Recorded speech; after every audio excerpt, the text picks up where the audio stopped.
that. For more, let's bring in Michael Singh with the Washington Institute. Michael, good to be with you today. Israel has delayed the vote on the ceasefire deal until Friday. Talk to us about the possible reasons for this holdup.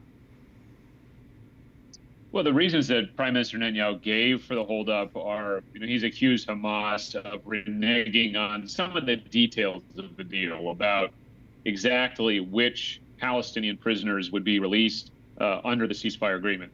I think most observers, though, look at this and they view it as sort of Israel's internal politics working itself out, because there are two parties in Prime Minister Netanyahu's coalition, both sort of hard right parties, which have threatened to leave his coalition over this deal. And if they were to both leave, he would lose his majority in government and would be significantly politically weakened. And so I think what we're seeing is sort of some maneuvering within the Israeli government to try to shore up the coalition, provide reassurances so that Netanyahu doesn't lose his coalition. Yeah, Secretary of State Antony Blinken is still certain, though, that this agreement will go into effect as planned on Sunday. How confident are you, Michael, that the deal will stick and it won't be violated like back in November of 2023?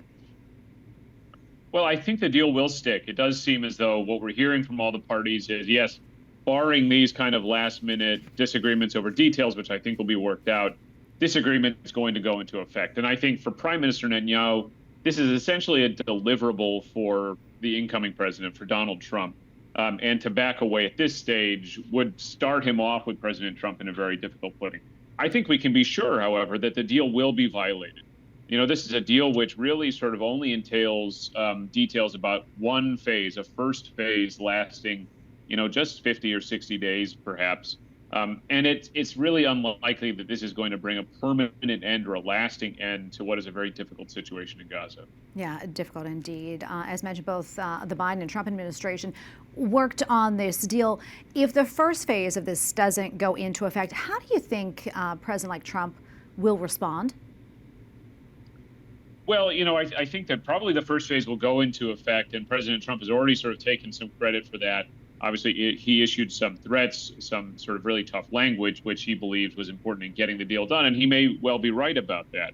But we've also heard from some of his nominees, like Secretary of Defense nominee Pete Hegseth, that the administration was prepared to provide Israel with what it needed to destroy Hamas, as they said.